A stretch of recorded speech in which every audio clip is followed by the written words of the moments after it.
A Tiny Seed, the story of Wangari Maathai. In a village on the slopes of Mount Kenya in East Africa, a little girl worked in the fields with her mother.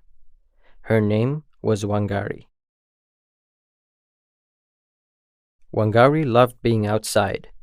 In her family's food garden, she broke up the soil with her machete.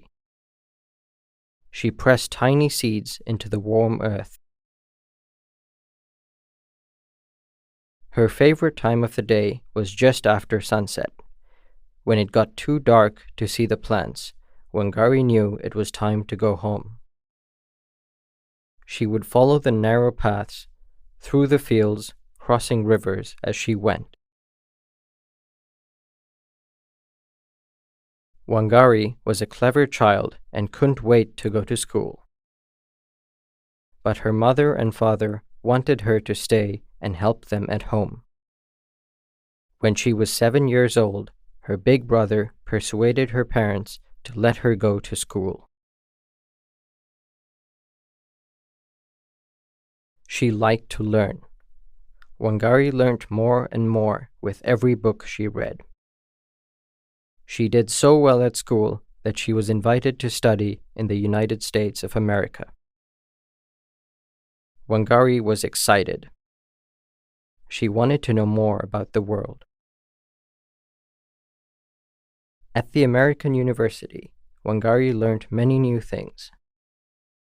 She studied plants and how they grow.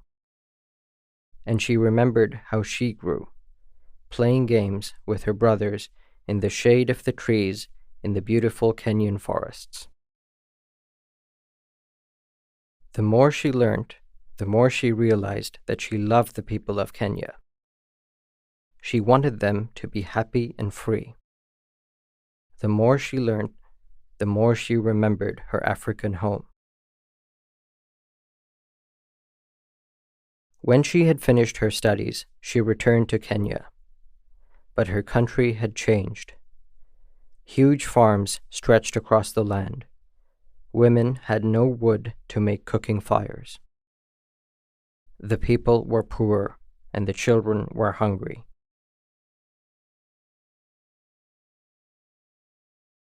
Wangari knew what to do. She taught the women how to plant trees from seeds. The women sold the trees and used the money to look after their families. The women were very happy. Wangari had helped them to feel powerful and strong.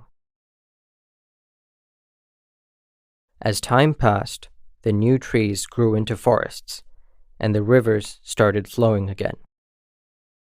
Wangari's message spread across Africa. Today, millions of trees have grown from Wangari's seeds. Wangari had worked hard. People all over the world took notice and gave her a famous prize. It is called the Nobel Peace Prize, and she was the first African woman ever to receive it. Wangari died in 2011, but we can think of her every time we see a beautiful tree.